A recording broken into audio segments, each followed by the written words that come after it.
এই যে সংসারে সবকিছু নশ্বর, যেটা কাল ছিল তা আজ নেই, যা আজ আছে তা কাল ছিল না, আর যা আজ আছে তা কালও থাকবে না। প্রত্যেক মানুষকেই যথাসময়ে কালের কাছে মাথা নত করতে হয়। এই রূপের বিনাশ করে বার্ধক্য, প্রাণের বিনাশ করে মৃত্যু, আলস্য, ঈর্ষা ধর্মের বিনাশ করে, আর ক্রোধ বিনাশ করে সম্পর্কে। কিন্তু এরকম একটা অনুভূতি আছে যা একাই সমস্ত গুণ বিনাশ করতে সক্ষম হয়, আর সেটা হলো অহংকার। তাই জ্ঞানকে নিজের কাছে আসতে দিন, কিন্তু অহংকারকে কখনোই নয়। কারণ যদি এই অহংকার আপনার কাছে চলে আসে, তাহলে জীবনে যা কিছু আপনি অর্জন করেছেন, তা সে গুণ হোক বা হোক ধন, সে বন্ধু হোক বা হোক আনন্দ, সবকিছু শেষ হয়ে যায়। রাধা রাধা। এই পাথর দেখতে পাচ্ছেন আপনি? কত গোল, কতটা চকচকে। বাচ্চাদের অনেক সময় এটা নিয়ে খেলতে ভালো লাগে, আর কেনই বা লাগবে না? কতটা সুন্দর আর মসৃণ এটা।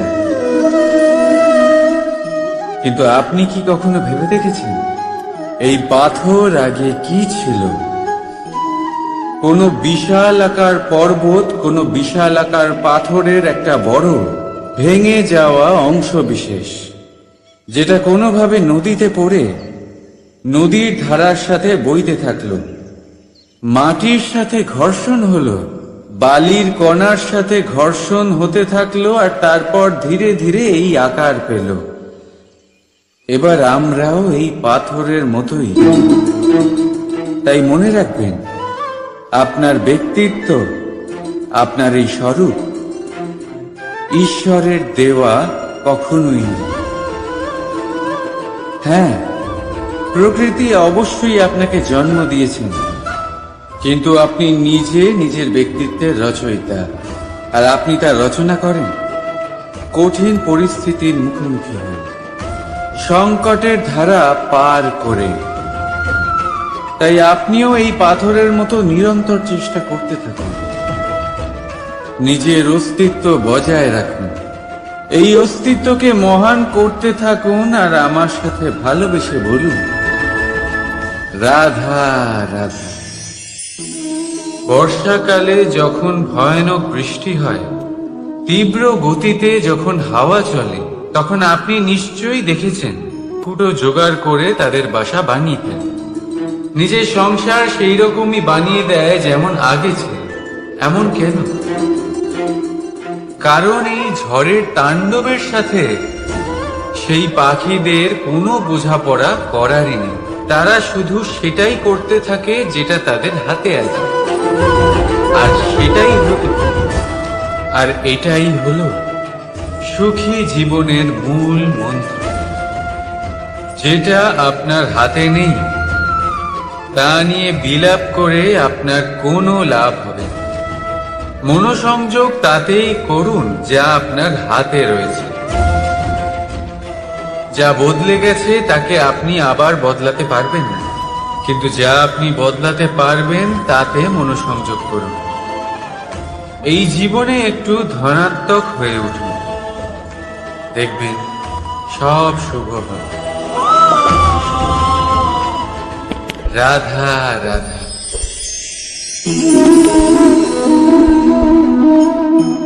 ছোটবেলায় একটা জিনিস আমি কখনো বুঝে উঠতে পারিনি।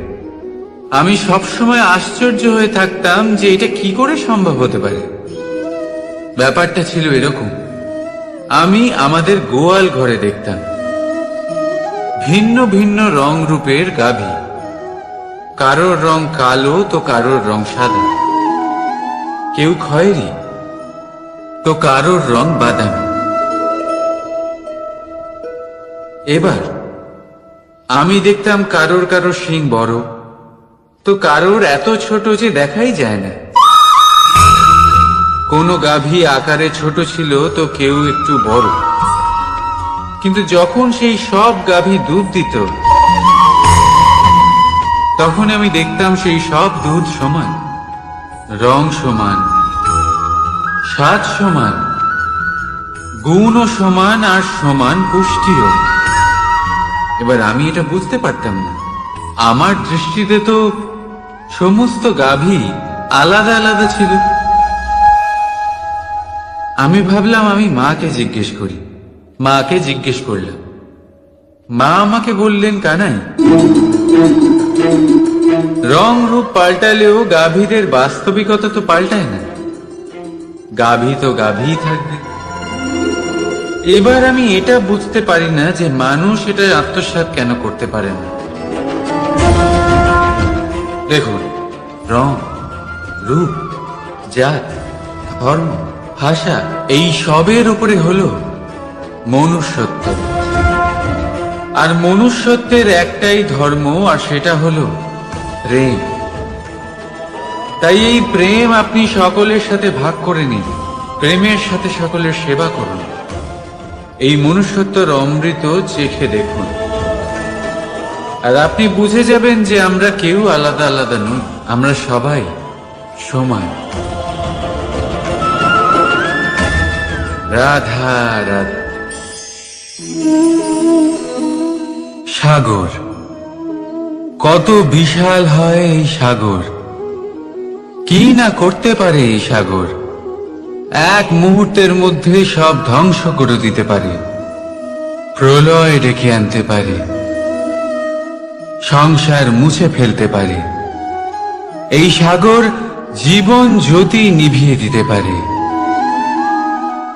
কিন্তু এই সাগর যা মেটাতে পারে না তা হলো একজন তৃষ্ণার্তের তৃষ্ণা।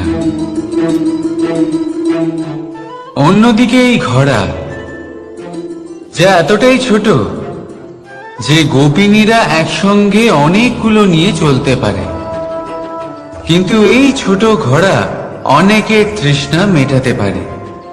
এবার বলুন, জল সাগরেও আছে, আবার এই ঘোড়াতেও। তাহলে পার্থক্য কোথায়? এখানে পার্থক্য হলো তাদের আচরণের মধ্যে। একজন মাটির মধ্যে মিষ্টি জল ধরে রাখে, তো আরেকজন নিজের নোনা জলের আঘাতে যে কাউকে মাটিতে মিশিয়ে দিতে পারে। আপনি কি হতে চাইবেন? সাগরের নোনা জল হয়ে কারোর আশা চূর্ণ বিচূর্ণ করে দিতে, নাকি মিষ্টি জলের ঘোড়া হয়ে কারোর তৃষ্ণা মেটাতে? সিদ্ধান্ত আপনার। রাধা রাধা। কতবার এমন হয় আপনি কোনো কাজ করার জন্য কাউকে দায়িত্ব দেন, কিন্তু সেই ব্যক্তি সেই কাজ সম্পন্ন করতে পারে না, অসম্পূর্ণ রেখে দেয়, অথবা ঠিকভাবে করতে পারে না। এবার এই পরিস্থিতিতে কি হয়? আপনি ক্রুদ্ধ হয়ে যান, তার উপরে আপনি রেগে যান, তাকে তিরস্কার করেন, আর তারপরে সেই কাজ সম্পন্ন করতে আপনি নিজেকেই নিযুক্ত করেন, আর শেষ পর্যন্ত সেই কাজ সম্পন্ন হয়েই যায়।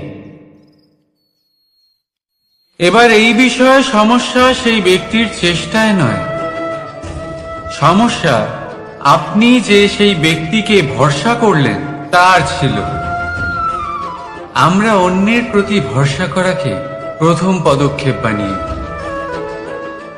আর নিজের উপরে বিশ্বাসকে শেষ সম্বল। কিন্তু তার বদলে এটাই হওয়া উচিত যে নিজের উপরে ভরসাকে আমরা প্রথম পদক্ষেপ বানাই, তাকে নিজের সহায় মানতে হবে। যদি আপনি এমন করেন তাহলে পরিণাম আরো সুখকর, আরো আনন্দদায়ক হবে। তাই মনে রাখবেন, এই সংসারে আপনার সব থেকে বড় ভরসা আর কেউ নেই। এই সংসারে আপনার সব থেকে বড় রক্ষাকর্তা আর কেউ নেই, বরং আপনি নিজেই। রাধা রাধা।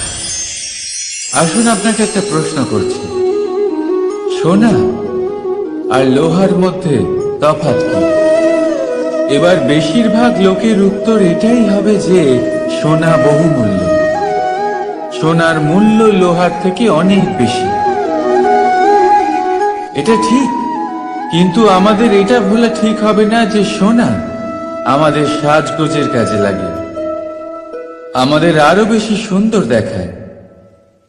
অন্যদিকে লোহা সেই সৈনিকদের ঢাল ও তলোয়ার হয়ে তাদের রক্ষা করে যারা আমাদের প্রাণকে রক্ষা করেন।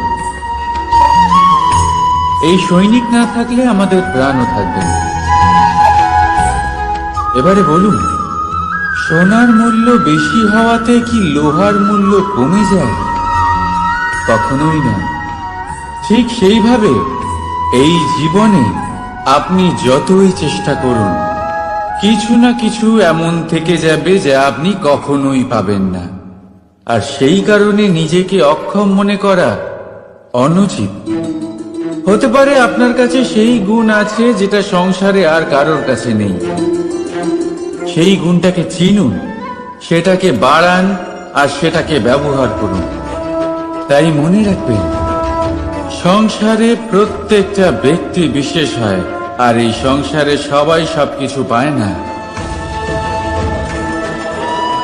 নিজেই দেখে নিন, সোনাকে যে দোকানে সাজিয়ে রাখা হয় সেই দোকানের তালা লোহা দিয়ে তৈরি হয়। রাধা রাধা। সংসারে সব থেকে বেশি দামি কি, সব থেকে বেশি মূল্যবান কি? কেউ বলবে সোনা। এর সমস্ত ধন খরচ করেও একটা জিনিস আমরা কিনতে পারবো না, আর তা হলো একটা মুহূর্ত। কি হলো? সত্যি সামনে এসে গেল। সত্যি হলো এটাই যে জগতে সব থেকে বেশি মূল্যবান সময়, সেই সময় যেটা আমরা এমনি নষ্ট করে দিই অকাজে, কখনো কোনো আশাতে, কখনো শোক করে, কখনো ঘটে যাওয়া দিনের কথা ভেবে, তো কখনো ভবিষ্যতের চিন্তাতে। এই সময়ের সদ্ব্যবহার আমাদের করা উচিত। এই সময়ের সদ্ব্যবহার করে আমাদের ধন অর্জন করা উচিত, মহান কাজ করা উচিত, আমাদের ব্যক্তিত্বকে উদার করা উচিত, ভালো কাজ করা উচিত, সকলের সাথে আনন্দ ভাগ করা উচিত। যদি আমরা এই সংসার থেকে চলেও যাই, তাহলেও সময় আমাদের যেতে দেবে না। এখানেই স্থিত করে রাখবে, কারোর না কারোর জন্য প্রেরণা হয়, বা কারোর মুখে কৃতজ্ঞতার হাসি ফুটিয়ে। রাধা রাধা। সূর্য। এই সংসারে সব থেকে বেশি তেজস্বী এই সূর্য, সব থেকে বেশি উজ্জ্বল, সব থেকে বেশি শক্তিশালী। কিন্তু আপনি কি কখনো সূর্যোদয় দেখেছেন? এই শক্তিশালী সূর্য কিভাবে উদয় হয়? লাল রঙের আভার সাথে, সৌম্যতার সাথে, শান্তির সাথে উদয় হয়। কখনো সূর্যাস্ত দেখেছেন? সেই লাল রঙের আভা, সেই সৌম্যতা, সেই একই শান্তি। আর এটাই একজন মহান ব্যক্তিত্বের গুণ। যখন জীবনে উত্থান ঘটে তখনও অহংকার করেন না, সৌম্যতা বজায় রাখেন। আবার যখন জীবনে ক্ষতি হয় তখনও সৌম্যতা বজায় রাখেন। যদি আপনিও চান সূর্যের মতো আপনি সম্মান পাবেন, তাহলে সূর্যের মতন হন। যখন জীবনে আনন্দ আসে, কুশল আসে, তখন সীমা লঙ্ঘন করবেন না। যখন জীবনে দুঃখ আসে, কষ্ট আসে, বিনাশের পথে অগ্রসর হবেন না। সৌম্য থাকুন, শান্ত থাকুন, সূর্যের মতো চকচক করতে থাকুন। কারণ সব মুহূর্তের মতোই এটাও একটা মুহূর্ত। তাতে আপনি আনন্দ লাভ করুন বা পান দুঃখ, এই মুহূর্ত অবশ্যই চলে যাবে। রাধা। আপনি ওই কথাটা নিশ্চয়ই শুনেছেন, যখন ভগবান একটা দরজা বন্ধ করেন তখন অন্যদিকে অনেক দরজা খুলে দেন। এবার এই দরজা, এই সমস্ত পথ আমরা দেখতে পাই না, অনেক সময় আমরা বুঝতে পারি না, হারিয়ে যায় সব। কখনো কখনো মনে হয় যে এই কথাটাই মিথ্যে, কিন্তু আসলে তা তো নয়। তাহলে হারিয়ে যায় কেন? কারণ আমরা সময় নষ্ট করি এই দরজার দিকে তাকিয়ে থেকে। ভাবি এই বুঝি দরজা খুলবে, এবার দরজা খুলবে। অপেক্ষা করতে করতে আমরা অনেক সময় নষ্ট করে ফেলি। এত সময় নষ্ট করি যে আমরা দেখতে পাই না, খুঁজে পাই না সেই সমস্ত দরজা আর পথ যা আমাদের জন্য খোলা রয়েছে। যদি খুঁজেই না পাই তাহলে তা ব্যবহার করব কি করে? মনে রাখুন, ভগবান সবসময় আমাদের সাথে রয়েছেন, আমাদের সাহায্য করছেন। এই পথ সব সময় আছে, সর্বত্র আছে। দরকার রয়েছে শুধুমাত্র দৃষ্টির, দৃষ্টিভঙ্গি এবং ভাবনা। এই দৃষ্টিকে বিস্তৃত করুন, এই দৃষ্টিভঙ্গিকে ধনাত্মক করে তুলুন, আর এই ভাবনা, এর সীমা একটু বাড়িয়ে তুলুন। তারপর দেখবেন সব খুঁজে পাবেন। আসলে কি, এই যে ঈশ্বর, এই যে পরমাত্মা, তা আমাদের সাথে রয়েছে, আমাদের মনের মধ্যে রয়েছে। যিনি তাকে মন থেকে চাইবেন তিনি তাকে মনের মধ্যে অবশ্যই খুঁজে পাবেন। যদি উনি মন থেকে চান পথ খুঁজে পেতে, তাহলে তিনি অবশ্যই পথ খুঁজে পাবেন। তাহলে আসুন আমার সাথে ভালোবেসে বলুন, রাধা রাধা। ধর্ম, আমরা সকলে ধর্মের বিষয়ে কথা বলি, কখনো নিজের ধর্মের বিষয় আর কখনো অন্যের ধর্মের বিষয়। কখনো আমরা অধর্ম দেখলে সেই বিষয়ে কথা বলি। অনেক রকম আলোচনা হয়, কিন্তু এই ধর্ম আসলে কি, সেটা কি কেউ বোঝে? যদি আমি আপনাকে উত্তর দিই, এই উত্তর সরল। ধর্ম হলো তাই যা মানুষকে অন্য মানুষের সাথে, সমস্ত বিশ্ব সংসারের সাথে আনন্দ সহকারে বাঁচতে শেখায়। সেই জন্য আপনি যদি কখনো কোনো ধর্মীয় স্থানে যান, সেই ধর্মীয় স্থানে গিয়ে আপনার শান্তির অনুভূতি হয়, তাই না? কিন্তু দেখুন, ধর্মের জ্ঞান থাকলেই সেই মানুষ ধর্মের পথে চলতে পারবে এমন কোনো কথা নেই। অনেক সময় সম্পর্কে যখন সংঘর্ষ বেড়ে যায়, তখন ইচ্ছের জন্ম হয়, ক্রোধের জন্ম হয়, অহংকারের জন্ম হয়, আর তারপর বিনাশ হয়ে যায় এই ধর্মের। সেই জন্য দ্বিতীয় সব থেকে গুরুত্বপূর্ণ গুণ যা আমার সারথীর মধ্যে থাকা উচিত, তা হলো ধর্মবীর হওয়া। এবার দেখতে হবে সেটাই যে কে হবে সেই ব্যক্তি যিনি স্বয়ম্বরে নিজের ধর্মে অটল থাকবেন।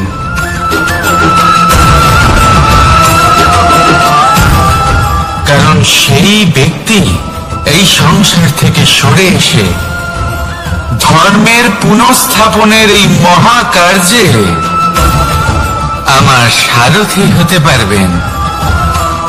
তাহলে আসুন আমার সাথে ভালোবেসে বলুন, রাধা রাধা। কর্ম, ধর্ম, জ্ঞান,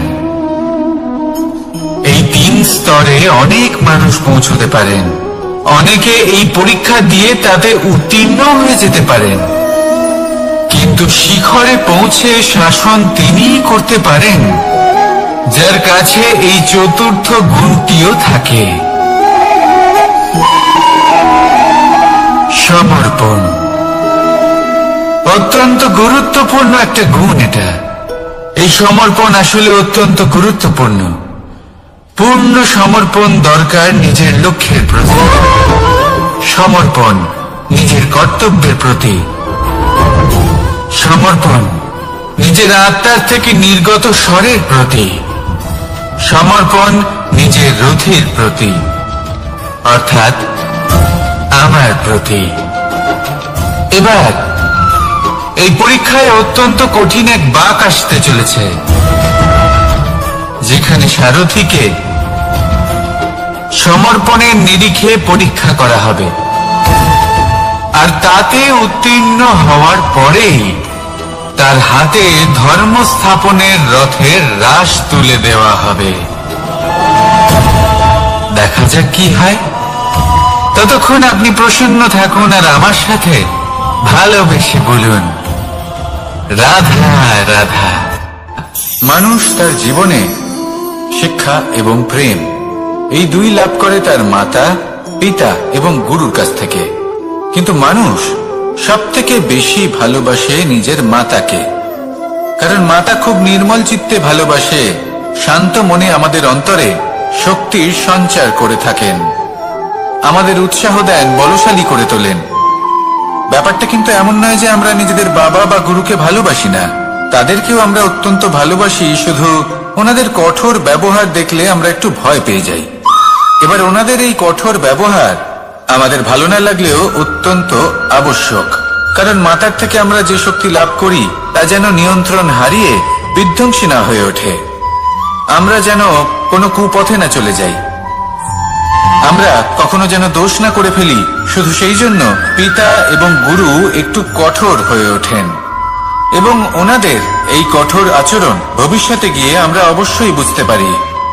জীবনে কিছু বছর আমরা এগিয়ে যাই আর তারপর আমরা বুঝতে পারি যে বাবা এবং গুরু আমাদের যথেষ্ট ভালোবাসতেন, কিন্তু ওনাদের ভালোবাসার বহিঃপ্রকাশ আলাদা। প্রয়োজনীয় হলো এটা দেখার, এটা বোঝার যে শুরু থেকে আমাদের প্রতি ওনাদের আচরণ কেমন ছিল। ওনাদের কঠোর হওয়ার পেছনে ওনাদের ভালোবাসাটা বোঝার চেষ্টা করুন, ওনাদের চিন্তাটা বোঝার চেষ্টা করুন, ওনাদের পথ প্রদর্শনের আড়ালে আপনার ভবিষ্যতের জন্য যে পরিকল্পনা ওনারা করেছেন সেটা বোঝার চেষ্টা করুন। তখন আপনারা বুঝতে পারবেন ওনাদের ভালোবাসাকে। আপনার মনের মধ্যে আপনা থেকেই ওনাদের প্রতি সম্মান জেগে উঠবে। নিজের পিতা এবং নিজের গুরু এই দুজনের প্রতি কৃতজ্ঞতা প্রকাশ করুন আর আমার সাথে ভালোবেসে বলুন, রাধা রাধা। জীবন কিসের উপর নির্ভরশীল?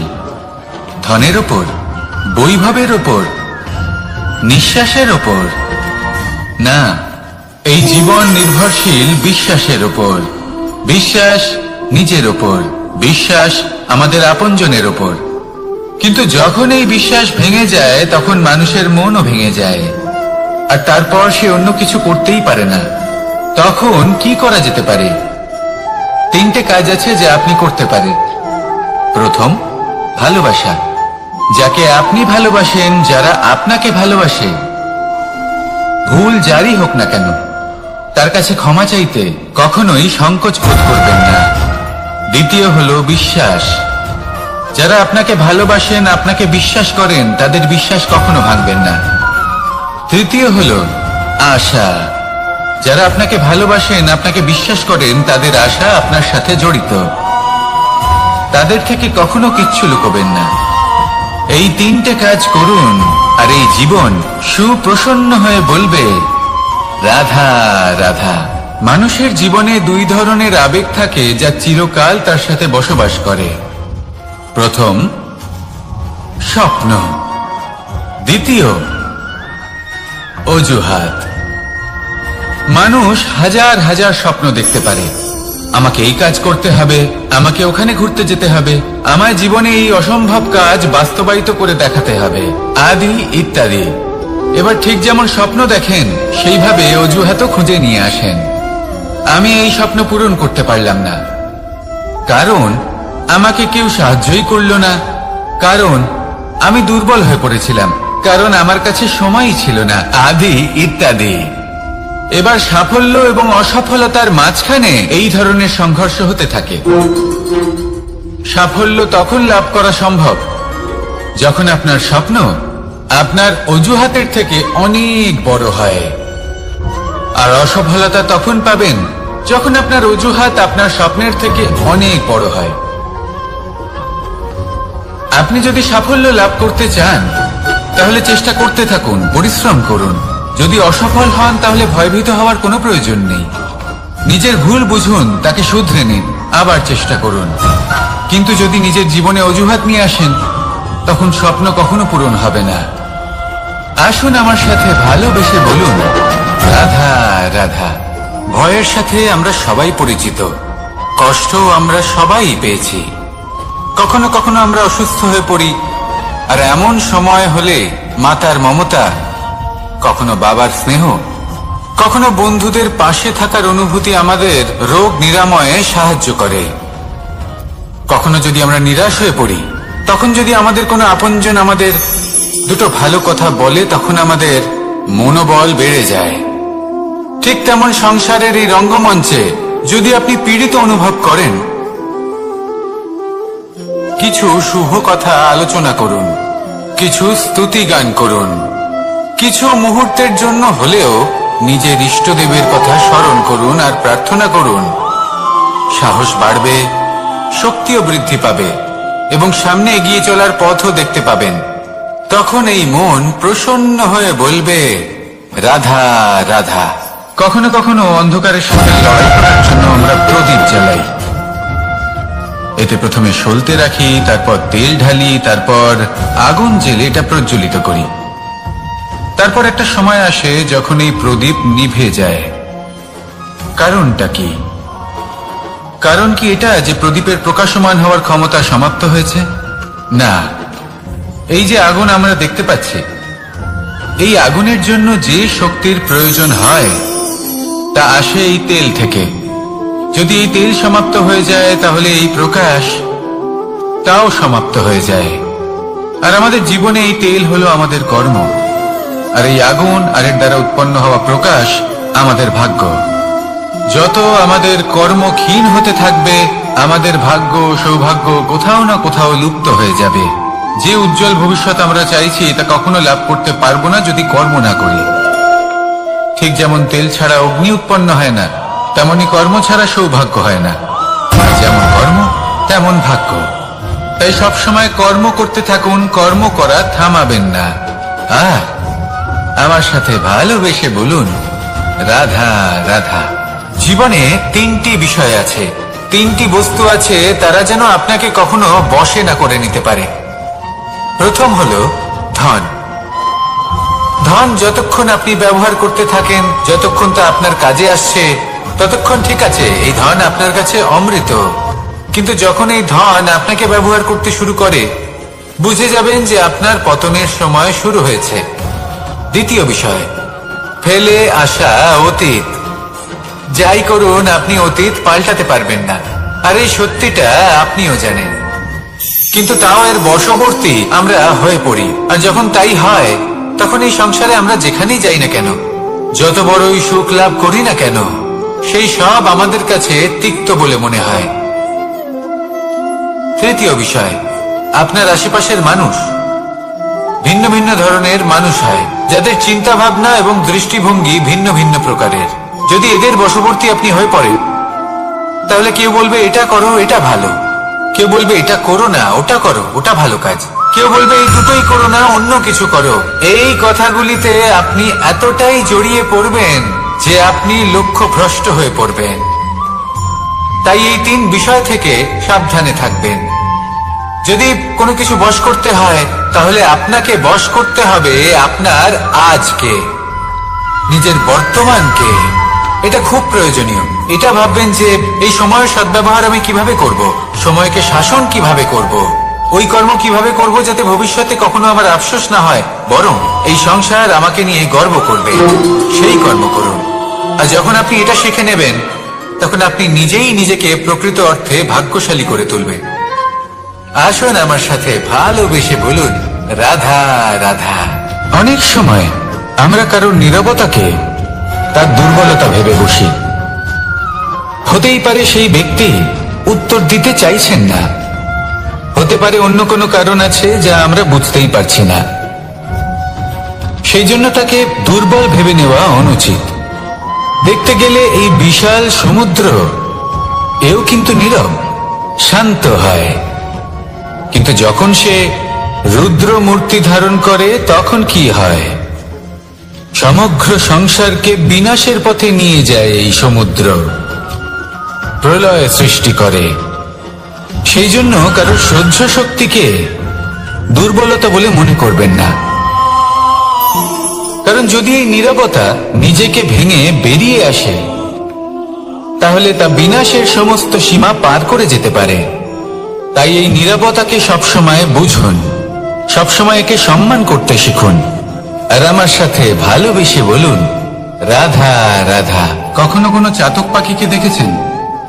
কথায় আছে যে বছরে মাত্র একবার সে তার তৃষ্ণা মিটিয়ে থাকে, আর তাও আকাশে ভেসে থাকা মেঘের দ্বারা ঘটানো বৃষ্টির জলের ফোঁটা থেকে।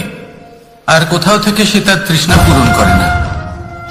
সারা বছর সে নিদারুণ গরম সহ্য করে, তীব্র শীতও সহ্য করে, শুধু এই আশা নিয়ে যে বছরে একবার অন্তত সেই মেঘের ঘন ঘটা হবে, বৃষ্টি হবে, আর সে তার তৃষ্ণা নিবারণ করবে। এটা আসলে কি? এটা আসলে বিশ্বাস। সেই বিশ্বাস যে বছরে একবার সেই মেঘ আসবে তৃষ্ণা নিবারণ করতে। যেমন দেখুন, একটা সূর্যমুখী ফুল সারা রাত অন্ধকারের সাথে যুদ্ধ করে, কারণ তার বিশ্বাস যে ভোরবেলায় সূর্য তাকে অবশ্যই দর্শন দেবেন। সেটাও বিশ্বাস ছিল যার উপর ভরসা করে মনু একটা নৌকা নিয়ে বেরিয়ে পড়েছিলেন এবং সমস্ত সৃষ্টিকে প্রলয়ের হাত থেকে বাঁচিয়েছিলেন। সেটাও ছিল ভালোবাসার প্রতি বিশ্বাস, যার উপর ভরসা করে বানর এবং ভাল্লুক সেনা নিয়ে শ্রীরাম আক্রমণ করেছিলেন সমস্ত বরদানপ্রাপ্ত অসুরগণ এবং রাক্ষসগণের লঙ্কায় এবং জয় লাভ করেছিলেন। এই বিশ্বাসই হল এই বিশ্বের আশা। বিশ্বাস রাখুন যে আপনি হলেন সর্বশ্রেষ্ঠ এবং শুধুই নিজের কর্ম করতে থাকুন। এই বিশ্বাসের আশাই আপনাকে প্রতি মুহূর্তে বল প্রদান করবে। এ হলো আমার বিশ্বাস। আসুন আর আমার সাথে ভালোবেসে বলুন, রাধা রাধা। যোগাসন। যোগাসনে আসন অত্যন্ত গুরুত্বপূর্ণ। এবার আমি বলবো সবথেকে শ্রেষ্ঠ আসন কোনটি। আশ্বাস। নিজেকে আশ্বস্ত করতে থাকুন যে আমি আছি, সব ঠিক হবে, যা হচ্ছে ভালোর জন্য হচ্ছে। এই আশ্বাস আপনাকে জীবনে এমন ধনাত্মক বিশ্বাস দেবে যে আপনি বড় বড় সমস্যার সমাধান করতে পারবেন। এবার যদি কথা বলি সবথেকে কঠিন সময়ের, তাহলে সেটা হলো বিচ্ছেদের। যা মা সীতাকে সহ্য করতে হয়েছে শ্রীরামের জন্য, রাধা কৃষ্ণকেও সহ্য করতে হয়েছে। যে ব্যক্তি বিচ্ছেদের সময় সঠিক পথে চলে এসেছে, সে জীবনে অনেক শ্রেষ্ঠ স্থানে অবশ্যই পৌঁছতে পারবে। এবার যদি কথা বলি সবথেকে জরুরি এবং গুরুত্বপূর্ণ সময়ের, তাহলে সেটা হলো সংযোগ। সকলকে সাহায্য করতে থাকুন। আপনি অন্যদের সাহায্য করে তাদের যত আনন্দ দিতে পারবেন, ততটাই আনন্দ আপনারও জীবনে অবশ্যই আসবে। আসুন আর আমার সাথে ভালোবেসে বলুন, রাধা রাধা। সংসারে সকলে উঁচুতে উঠতে চায়, কেউ নত হতে চায় না। সবাই এটা মনে করে যে নত হওয়ার অর্থ হলো তাদের আত্মসম্মান এবং অহংবোধের বিরুদ্ধাচরণ করা। তাদের মনে হয় যে যদি আমরা নত হই, সংসার আমাদের দুর্বল মনে করবে, তাদের শৌর্য এবং তাদের ব্যক্তিত্বের অপমান হবে। কিন্তু এটা কি সত্যি? প্রত্যেকবার নত হওয়ার অর্থ কি সম্মানহানি হওয়া? কখনোই নয়। আপনি নিজের জীবনকেই দেখে নিন। আপনার কোনো অমূল্য জিনিস যদি নিচে পড়ে যায়, তাহলে তাকে কিভাবে তোলেন? সেই বস্তুকে তোলার জন্য আপনাকে নত হতেই হবে। আপনি বড়দের আশীর্বাদ কিভাবে লাভ করেন? আপনি নত হয়ে তবেই তাদের আশীর্বাদ লাভ করতে পারেন, তাই না? ভেবে দেখুন, আপনি একটা পথে হাঁটছেন, আপনি দেখতে চাইছেন যে আপনি সঠিক পথে হাঁটছেন কিনা, পায়ের নিচে কাঁটা পড়ে আছে কিনা। কিভাবে দেখবেন? আপনাকে সেই মাথা নত করেই দেখতে হবে এর অর্থ কি? অর্থ খুব সহজ। প্রত্যেকবার নত হওয়া অনুচিত নয়, সেটা কোনোভাবেই সম্মানহানি নয়। পরিস্থিতি অনুসারে এবং যেখানে প্রয়োজন আপনি নত হতে শিখে গেলে আপনি অনেক কিছুই লাভ করতে পারবেন। জ্ঞান, মান, গুণ, বিশ্বাস। সেই জন্য প্রয়োজন এবং পরিস্থিতি অনুসারে নত হতে শিখুন, এতে অনুচিত কিছুই নেই। আত্মসম্মান থাকা অত্যন্ত প্রয়োজনীয়, কিন্তু তা যেন কখনো অহংকারে পরিণত না হয়। এই বিষয়ে অবশ্যই নজর রাখবেন এবং আমার সাথে ভালোবেসে বলবেন, রাধা রাধা। আমাদের জীবনে অনেক ধরনের ব্যক্তি এসে থাকেন। কেউ কেউ আমাদের সাথে থেকে যান, কেউ আমাদের থেকে দূরে চলে যান। কেউ ভালো মানুষ হন, কেউ খারাপ মানুষ। কিন্তু আমরা সবসময় সেই সময়টাকে নিয়ে দুঃখ প্রকাশ করি যখন আমাদের জীবনে কোনো খারাপ ব্যক্তি প্রবেশ করেন। তারা আমাদের খারাপ অনুভূতি দেন, দুঃখ দেন, কষ্ট দেন। আমরা সবাই তাকে ভালো মন্দ কথা বলি। কিন্তু কেন? এমন বিভিন্ন ধরনের মানুষ, খারাপ মানুষ, ভালো মানুষ সবার জীবনেই আসেন এবং সকলকেই একটা অমূল্য শিক্ষা দান করে যান। এবার আপনি নিজেই ভেবে দেখুন, জীবনে যখন প্রথমবার আপনি আগুন স্পর্শ করেছিলেন তখন আপনি একটা শিক্ষা লাভ করেছিলেন যে আমাকে আগুনের থেকে একটু দূরে থাকতে হবে। তারপর আস্তে আস্তে আপনি শিখলেন যে কিভাবে এই আগুনকে নিয়ন্ত্রণে রাখতে হবে। তারপর আপনি শিখলেন যে কিভাবে নিজের জীবনে তাকে প্রয়োগ করতে হবে, তা সে অন্ধকারে প্রকাশ লাভ করার জন্য হোক বা খাবার বানানোর জন্য। সেইভাবেই কোনো খারাপ ব্যক্তি যখন আপনার জীবনে আসে কোনো শিক্ষা দিয়ে যান, তার প্রতি কৃতজ্ঞ থাকুন। তার বিষয়ে খারাপ ভাবার বা খারাপ অনুভূতি নিয়ে থাকার কোনো প্রয়োজন নেই। সেই শিক্ষা লাভ করুন, ইতিবাচক মনোভাব নিয়ে জীবনের সামনে এগোতে থাকুন। কেউ নেই যিনি আপনাকে বাধা দিতে পারেন। আসুন আমার সাথে ভালোবেসে বলুন, রাধা রাধা। অনেক সময় আমরা জীবনে অনেক মানুষকে এমন বলতে শুনে থাকি যে আমি অসফল হয়েছি কারণ আমার সময় ভালো যাচ্ছিল না। আমি এই জিনিসটা লাভ করতে চাইছিলাম কিন্তু করতে পারলাম না কারণ আমার সময়টা ভালো যাচ্ছিল না। আমি আমার জীবনে ওই মহান কাজটা করতে চাইছিলাম কিন্তু করতে পারলাম না। কেন? কারণ আমার সময়টা ভালো যাচ্ছিল না। কিন্তু যে মুহূর্তে ভালো সময় আমার জীবনে আসবে আমি সব কিছু প্রাপ্ত করব। এমন প্রায় প্রত্যেকেই বলেন। আসুন একটা কথা বোঝা যাক। একজন মালিকে দেখুন, সে প্রত্যেক দিন গাছের সেবা করে, তাকে জল দেয়, তার যত্ন আত্তি করে। কেন? প্রত্যেক দিন সেই গাছ ফল দেয় না। সঠিক সময় এলে তবেই সেই গাছ ফল দেয়, কিন্তু প্রত্যেক দিন মালি তার সেবা করে, তাকে যত্ন করে। শুধুমাত্র তখন করে না যখন সেই গাছ ফল দিতে সক্ষম। আর যদি মালি গাছের যত্ন প্রতিদিন না করে তাহলে হয়তো সেই গাছ ফল দিতেই পারবে না। এটাই হলো আমাদের জন্য একটা শিক্ষা। যখন সময় আমাদের জন্য অপেক্ষা করে না তখন আপনি সময়ের জন্য কেন অপেক্ষা করছেন? ভালো সময়ের জন্য অপেক্ষা করবেন না। ভালো এবং শুভ কর্ম দ্বারা ভালো সময়কে নিজের কাছে টেনে আনুন। নিরন্তর কর্ম করুন, পরিশ্রম করতে থাকুন। শুভ সময় আপনা থেকেই আপনার কাছে আসবে। আসুন আমার সাথে ভালোবেসে বলুন, রাধা রাধা।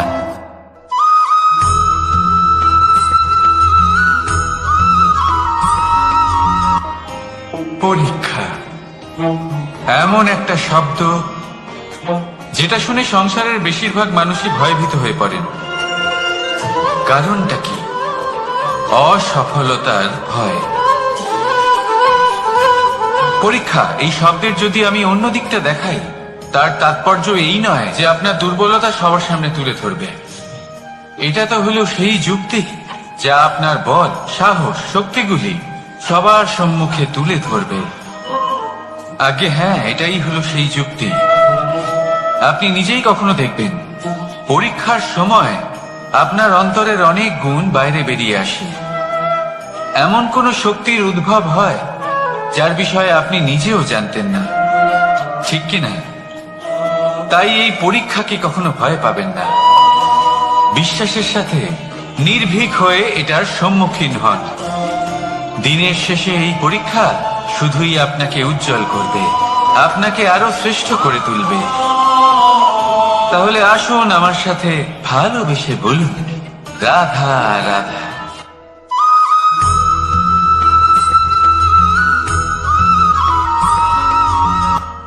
আজ আমি আপনাকে এমন এক গল্প শোনাবো যা আমার নন্দ বাবা আমাকে শুনিয়েছিলেন যখন আমি ছোট ছিলাম। কাহিনী একজন সাধু আর একজন বিছের। একবার এক সাধু নদীর পাড়ে স্নান করছিলেন। উনি দেখলেন যে জলের প্রবাহে একটা বিছে ভেসে যাচ্ছে। তার প্রাণ বাঁচানোর জন্য উনি তাকে তুলে নদীর পাড়ে রাখার চেষ্টা করলেন, কিন্তু যেই সেই বিছেকে উনি হাতে তুললেন, সেই বিছে ওনাকে কামড়ে দিল। সাধু আবার চেষ্টা করলেন, সেই বিছেকে হাতে নেওয়াতে সে আবার তাকে কামড়ে দিল। আরো একবার চেষ্টা করাতে ওনার শিষ্য ওনাকে জিজ্ঞেস করল, এ আপনি কি করছেন গুরুদেব? এসব কি হচ্ছে? আপনি তারই প্রাণ বাঁচানোর চেষ্টা করছেন যে আপনাকে কামড়ে দিচ্ছে। গুরুদেব উত্তর দিলেন যে ও বিছে হয়েই নিজের কর্ম করছে, নিজের প্রবৃত্তি, নিজের ব্যবহার বদলাচ্ছে না। তাহলে আমি সাধু হয়ে তা কেন বদলাবো? এর তাৎপর্য হলো সরল, যে সংসারে কিছু মানুষ আছেন যারা হয়তো খারাপ, দুষ্ট প্রকৃতির, আর হয়তো তারা কখনোই বদলাবেন না, কখনোই কোনো পরিবর্তন আসবে না। কিন্তু তার মানে এই নয় যে আমরা আমাদের কর্ম করা ছেড়ে দিই, আমরা আমাদের প্রচেষ্টা ছেড়ে দেব। আগে না, আমাদের তো করতেই হবে, কারণ ইতিহাস সাক্ষী আছে যে এই চেষ্টা এই সংসারের ধারাকেও বদলে দিতে পারে। তাহলে আপনিও আসুন আর আমার সাথে ভালোবেসে বলুন, রাধা রাধা।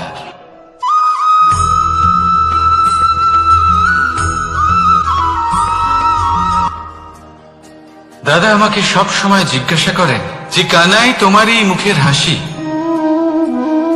তোমার মুখে সব সময় কেন থাকে, কিভাবে থাকে?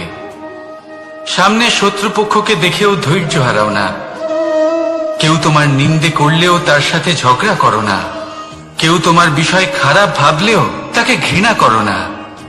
কিভাবে আর কেন করো? আপনার মনেও নিশ্চয়ই এই প্রশ্ন আসে। এবারে বলি, এর উত্তর অত্যন্ত সরল। কখনো দেখেছেন গরু আর তার বাচ্চাকে কিভাবে সে তার মায়ের দুগ্ধ পান করে? সুখে থাকে, কারণ ও জানে যে ওর মা এই দুগ্ধরূপী অমৃত ওকে খাওয়াতেই থাকবে। ও জানে যে এই সময় শুধু ওর জন্য, যাতে ও নিজের মায়ের এই দুগ্ধরূপী প্রসাদ গ্রহণ করতে পারে, আর সেই জন্য ও সুখে থাকে। সেইভাবেই এই জীবন হলো ভালোবাসা। এতই ছোট হলো এই জীবন যে ভালোবাসার জন্য কম পড়ে যায়। ঘৃণা করে কেন সময় নষ্ট করব? আমি এটাই করি, আপনিও এটাই করুন। ভালোবাসুন, সবার মধ্যে ভালোবাসা ছড়ান, আর এই ভালোবাসার সাথেই বলুন, রাধা রাধা।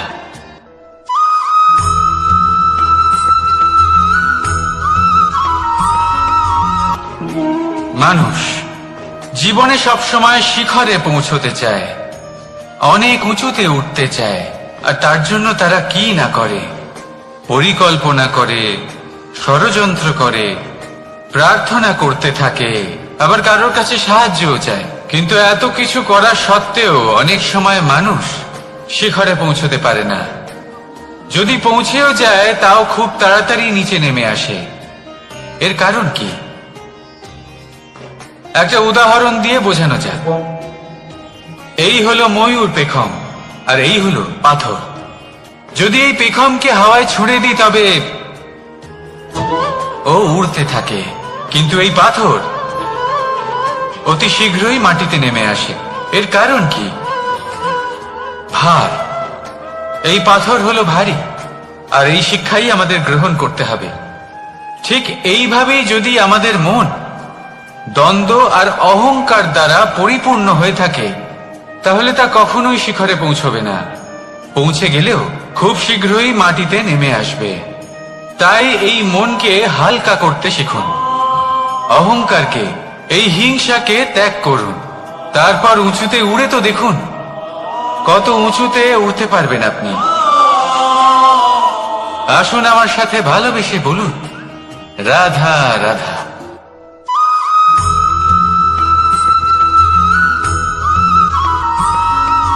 এই সংসারে মাতা পিতা তার সন্তানকে সব থেকে বড় উপহার কি দিতে পারে? বৈভব, সুযোগ সুবিধা, বাড়ি, নাকি আশেপাশের পরিবেশ? এই সংসারে মাতা পিতা তার সন্তানকে সব থেকে বড় উপহার শিক্ষা দিতে পারেন, কিন্তু তার জন্য সময়ের প্রয়োজন হয়। এবার এই সময় অত্যন্ত অদ্ভুত। সময়ের ধারণা সবার রয়েছে। কখনো কখনো কিছু কঠিন সময় বরদানের মতো আমাদের সম্মুখে আসে। এরকম কোন সমস্যার কথা যদি আমি বলি, যেমন যুদ্ধ, মহামারী, মহা অসুখ, এরকম সময় আমাদের কাছে যথেষ্ট সময় থাকে। এই সময় আমরা চিন্তা করি, ভয়ভীত হই, কে জানে কত সম্পত্তির ক্ষয়ক্ষতি হবে। এবার এই সময় কিভাবে কাটিয়ে ওঠা যায়? অশুভ চিন্তা তার মনের মধ্যে বাসা বাঁধে। সে বুঝতে পারে না সে কি করবে। আমি বলবো, চিন্তা ত্যাগ করুন, এই ভয়কে ত্যাগ করুন। আর মনে রাখুন একটা গুরুত্বপূর্ণ কথা, যে ঈশ্বর আপনাকে বরদান দিয়েছেন যাতে আপনি নিজের কর্তব্য পূর্ণ করতে পারেন। কর্তব্য, নিজের পরিবারকে সময় দেওয়া, নিজের সন্তানকে শিক্ষা দেওয়া। তাদের সাথে বসুন, কথাবার্তা বলুন, আলোচনা করুন। কিছু কথা তারা বলবে, কিছু আপনি বলবেন, কিছু আপনি শিখবেন, কিছু তারা শিখবে। তাদের সাথে খেলা করুন, তাদের সাথে পূর্বপুরুষের গল্প করুন। এইসব করলে তাতে না শুধু তাদের ভবিষ্যৎ উজ্জ্বল হবে, বরং আপনিও সন্তুষ্টি পাবেন। ভয়ভীত হবেন না। আজ বর্তমানে আপনি কি করতে পারেন যাতে আপনার বর্তমান সঠিক হবে এবং ভবিষ্যৎ উজ্জ্বল হবে, তাতে একাগ্র হন। সব কিছু শুভ হবে। রাধা রাধা।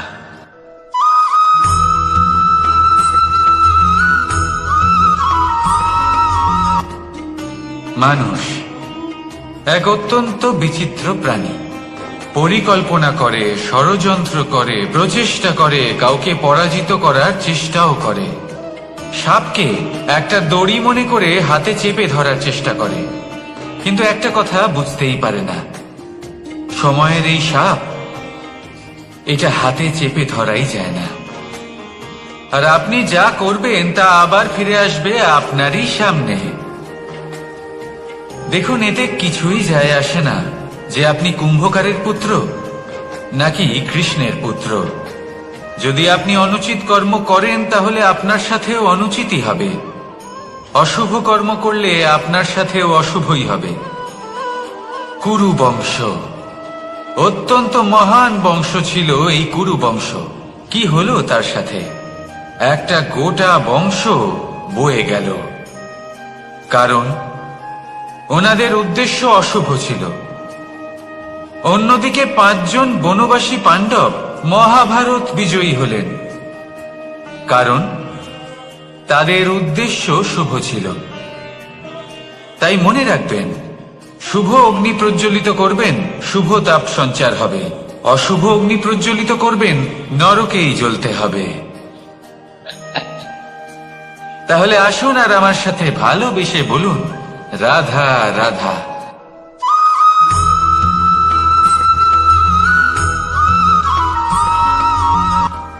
কখনো ভেবে দেখেছেন মানুষকেই এই সংসারে সর্বশ্রেষ্ঠ প্রাণী কেন বলা হয়? অন্য কোনো প্রাণীকে কেন নয়? শুধু কি এই জন্যই আমরা চিন্তা করতে পারি, আমাদের কাছে তীক্ষ্ণ বুদ্ধি রয়েছে, কোনো কিছু আবিষ্কার করতে পারি, সেই কারণেই? তা তো অন্য কোনো প্রাণীর কাছেও থাকতে পারে।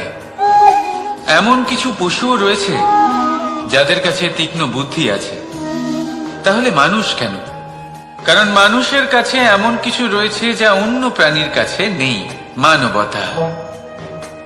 মানবতা যা সর্বপ্রথম এগিয়ে যেতে চাইলেও যদি পথে কেউ ধাক্কা খেয়ে পড়ে যায়, তাকে আগলে রাখতেও জানে। মনে রাখবেন, আপনার সব থেকে বড় পরিচয় আপনার নাম, আপনার সম্পত্তি বা আপনার ধর্মও নয়। আপনার সব থেকে বড় পরিচয় হলো আপনার মানবতা। তাহলে সময় এলে পরে নিজের মানবতার পরিচয় দিন। অন্য মানুষকে সাহায্য করুন, অন্য প্রাণীকে সাহায্য করুন। একা একা পথ চলা হলো পশুদের প্রবৃত্তি। মানুষ হলেন তিনি যিনি অন্যের জন্য প্রাণও দিতে পারেন। মানুষ হলেন তিনি যিনি অন্য মানুষের প্রাণ বাঁচান। সেই মানবতাকে জাগিয়ে তুলুন আর এই জীবন বাঁচতে শুরু করুন। আর হ্যাঁ, আমার সাথে ভালোবেসে বলুন, রাধা রাধা।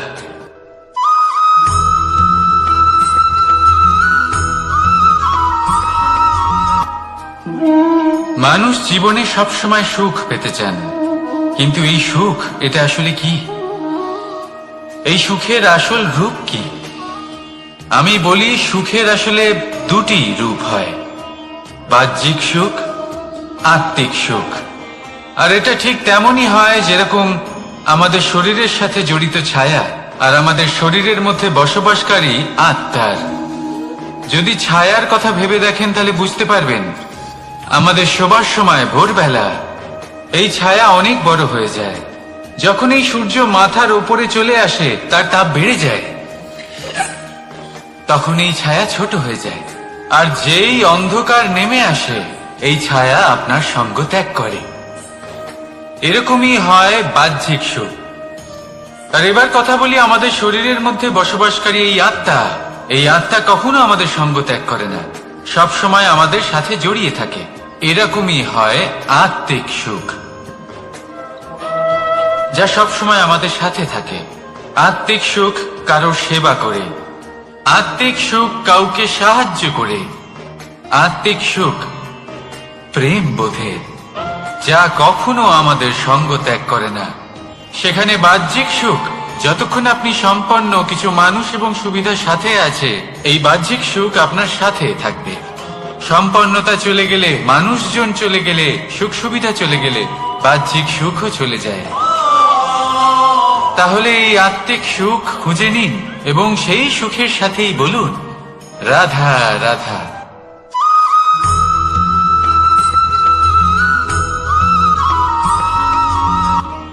আত্মীয় স্বজন কারা হন? তারাই যারা সুখে দুঃখে পাশে থাকেন, তারা যারা বিপদের সময় আপনার পাশে এসে দাঁড়ান।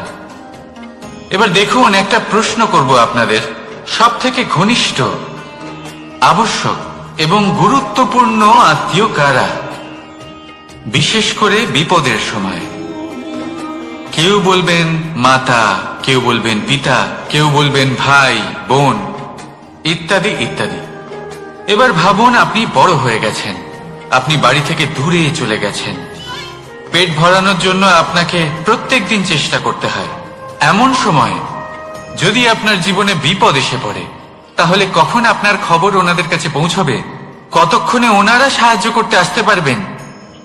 এরকম এক সময় সব থেকে গুরুত্বপূর্ণ আত্মীয় হন আপনার প্রতিবেশী, কারণ তারাই সেই মুহূর্তে আপনার সব থেকে কাছে।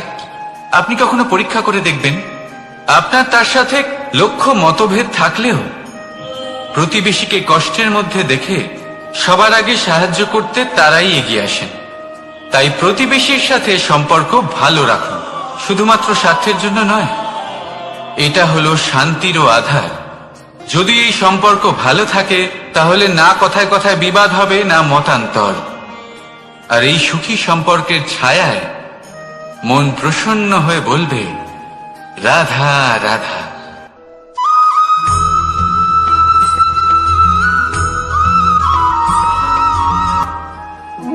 আপনি কখনো কোনো সাধারণ পাখি দেখেছেন? যেমন বাবুই। সে কি করে? সে কোনো গাছের ডালে নিজের বাসা বানায়। এবার সেইখানে বাসা বানানো সহজ ব্যাপার, কারণ সামগ্রী আশেপাশেই পাওয়া যায়। কিন্তু সমস্যা হলো আক্রমণ। কোনো সাপ বা অন্য কোনো পশু ওর বাসাতে ওর সন্তানদের ওপর না আক্রমণ করে বসে, এই ভয়ে তার সব সময় থাকে। আর এটা সব থেকে কঠিন ব্যাপার এদের জন্য, নিজের বাসায় নিজের সন্তানদের সুরক্ষা। আর বাজ পাখি, যদি আমরা বাজের কথা বলি, তাহলে তারা কি করে? বাজ পাখি কোনো উঁচু পাহাড়ের শিখরে কোনো পাথরের খাঁজে নিজের বাসা তৈরি করে। এবার ওখানে বাসা বানানো একেবারেই সহজ ব্যাপার নয়, কারণ সামগ্রী আশেপাশে পাওয়া যায় না, দূর থেকে নিয়ে আসতে হয়। কিন্তু সেইখানে আক্রমণের ভয়ও কখনোই থাকে না। এইভাবে উচিত রূপে ও নিজের বাসা রক্ষা করতে পারে, নিজের সন্তানদের রক্ষা করতে পারে। এর সারমর্ম হলো এটাই, যদি সমস্যা বড় হয় তাহলে সমাধানও উচ্চমানের হওয়া উচিত। একটা বাজ পাখির মতো ভাবা আরম্ভ করে দিন। জীবনে যে কোনো সমস্যা ছোট মনে হবে। রাধা রাধা।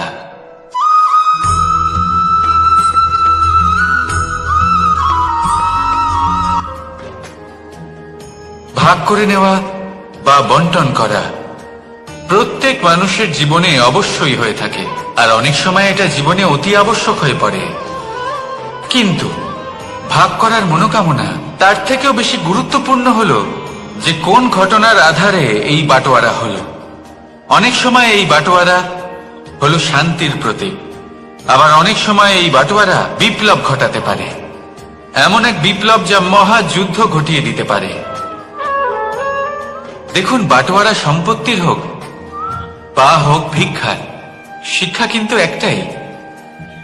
জীবনে অনেক সময় বাটোয়ারা দরকার হতে পারে, কিন্তু যতদূর সম্ভব তা এড়িয়ে চলুন, একসাথে মিলে এগিয়ে চলুন। কারণ দেখুন, এই যে বাটোয়ারা ভাগ করে দেয়, আর সেখানেই একতা আপনাকে অগ্রসর করে। তাহলে আপনিও এটাই করুন, একসাথে মিলে সামনে এগোন, আর আমার সাথে ভালোবেসে বলুন রাধা রাধা।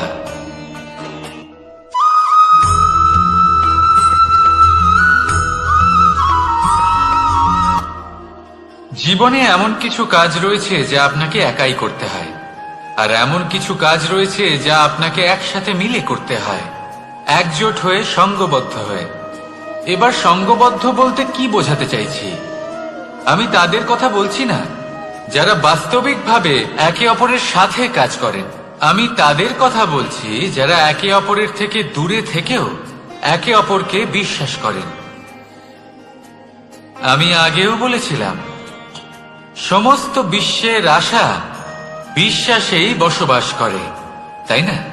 তাই যেখানে সমস্ত বিশ্ব আছে, সমস্ত সংসার আছে, সেইখানেই বিশ্বাস রয়েছে।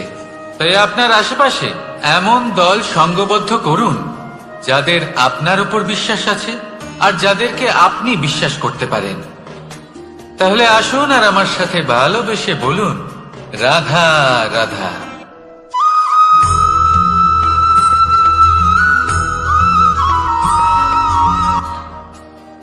যখন একজন ভক্ত এবং তার ভগবান এক আকার ধারণ করেন, যখন একজন ভক্ত নিজের ভগবানের প্রতি, নিজের জীবনের লক্ষ্যের প্রতি সম্পূর্ণরূপে সমর্পিত হয়ে যান, তখন জন্মগ্রহণ করে ভক্তি। আর তখন সংসারের সমস্ত আশা তিনি ত্যাগ করতে পারেন। সমস্ত আশা শেষ হতে পারে, কিন্তু মানুষের সঙ্গ ভক্তি কখনো ত্যাগ করে না। যখন ভক্ত ও ভগবান এক আকার ধারণ করেন, এক হয়ে যান, তখন রথী এবং সারথীর মধ্যে কোনো পার্থক্য থাকে না, তারাও এক হয়ে যান। একটাই ব্যক্তিত্ব, একটাই অস্তিত্ব। আর সেই জন্যই কখনো কখনো রথীর আদেশ ছাড়াই সারথী রথ চালিয়ে দেন, আবার কখনো সারথীর পরামর্শ ছাড়াই রথী আক্রমণ করে ফেলেন। এ তো শুধুমাত্র আরো একটা গুণ সেই সারথীর মধ্যে, যিনি ধর্ম স্থাপনার মহান কাজে আমার সারথী হতে চলেছেন। তাহলে আসুন আমার সাথে ভালোবেসে বলুন রাধা রাধা।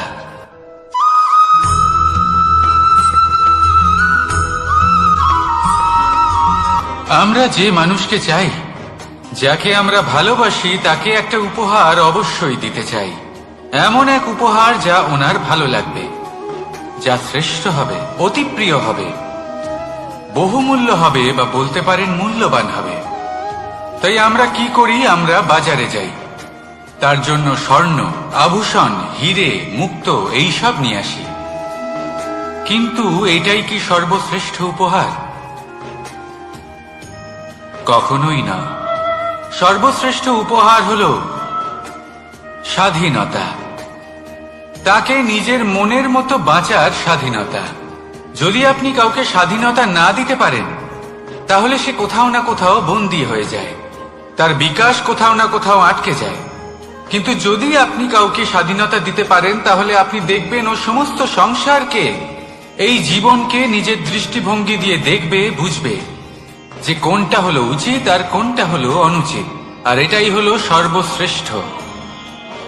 আর এবার যদি কাউকে স্বাধীনতার মাধ্যমে এত বড় একটা শক্তি দিতে পারেন, তাহলে আপনি আমাকে বলুন, এর থেকে বড় উপহার আর কি হতে পারে? আসুন আর আমার সাথে ভালোবেসে বলুন, রাধা রাধা।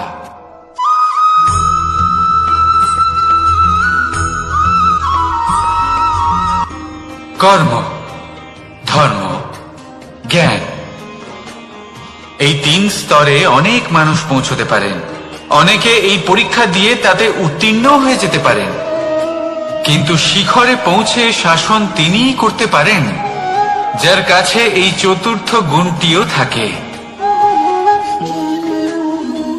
সমর্পণ। অত্যন্ত গুরুত্বপূর্ণ একটা গুণ এটা। এই সমর্পণ আসলে অত্যন্ত গুরুত্বপূর্ণ। পূর্ণ সমর্পণ দরকার নিজের লক্ষ্যের প্রতি, সমর্পণ নিজের কর্তব্যের প্রতি, সমর্পণ নিজের আত্মার থেকে নির্গত স্বরের প্রতি, সমর্পণ নিজের রথির প্রতি, অর্থাৎ আমার প্রতি।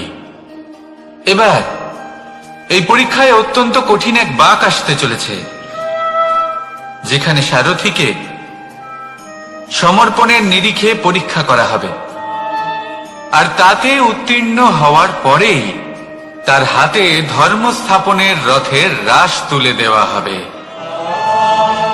দেখা যাক কি হয়। ততক্ষণ আপনি প্রসন্ন থাকুন আর আমার সাথে ভালোবেসে বলুন, রাধা রাধা।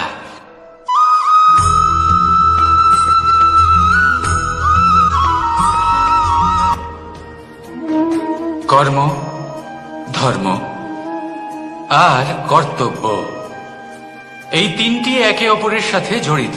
আর অনেক সময় এই 3টি পালন করতে করতে আমাদের সেই ব্যক্তির সামনে গিয়ে দাঁড়াতে হয়, তার বিরুদ্ধেই যেতে হয় যাকে আমরা সব থেকে বেশি ভালোবাসি। কিন্তু সেইখানে এই যুদ্ধ কোনো ব্যক্তিগত যুদ্ধ থাকে না, এ হলো কর্ম, ধর্ম আর কর্তব্যের যুদ্ধ। এটা সরল নয়, অত্যন্ত কঠিন হয় তার সম্মুখীন হওয়া যাকে আমরা সব থেকে বেশি সম্মান করি। কিন্তু আমাদের তো আমাদের ধর্মের পথে চলতেই হবে, কারণ আমরা কর্মবদ্ধ, কর্তব্যবদ্ধ, আর এটাই করা উচিত। শুধু এটুকু মনে রাখবেন, যদি আপনার উদ্দেশ্য শুভ হয়, আপনার ভাবনা শুভ হয়, আপনি যদি কর্ম, ধর্ম আর কর্তব্যের পথে অগ্রসর হন, তাহলে এই প্রক্রিয়াতে যদি আপনাকে আপনার আরাধ্যেরও সামনে দাঁড়াতে হয়, তাহলেও আপনার কোনো ক্ষতি হবে না। তাহলে আসুন আর আমার সাথে ভালোবেসে বলুন, রাধা রাধা।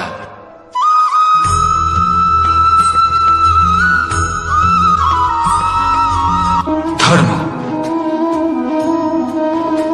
আমরা সকলে ধর্মের বিষয়ে কথা বলি, কখনো নিজের ধর্মের বিষয় আর কখনো অন্যের ধর্মের বিষয়ে।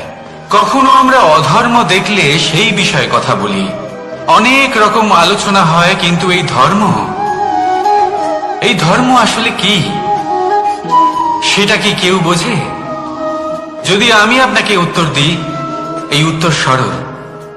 ধর্ম হলো তাই যা মানুষকে অন্য মানুষের সাথে, সমস্ত বিশ্ব সংসারের সাথে আনন্দ সহকারে বাঁচতে শেখায়।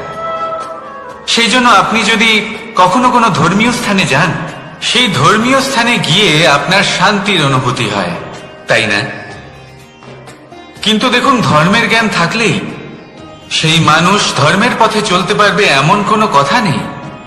অনেক সময় সম্পর্কে যখন সংঘর্ষ বেড়ে যায়, তখন ইচ্ছের জন্ম হয়, ক্রোধের জন্ম হয়, অহংকারের জন্ম হয়, আর তারপর বিনাশ হয়ে যায় এই ধর্মে। সেই জন্য দ্বিতীয় সব থেকে গুরুত্বপূর্ণ গুণ যা আমার সারথীর মধ্যে থাকা উচিত, তা হলো ধর্মবীর হওয়া। এবার দেখতে হবে সেটা এই যে কে হবে সেই ব্যক্তি যিনি এই স্বয়ম্বরে নিজের ধর্মে অটল থাকবেন। কারণ সেই ব্যক্তি এই সংসার থেকে সরে এসে ধর্মের পুনঃস্থাপনের এই মহাকার্যে আমার সারথি হতে পারবেন। তাহলে আসুন আমার সাথে ভালোবেসে বলুন, রাধা রাধা।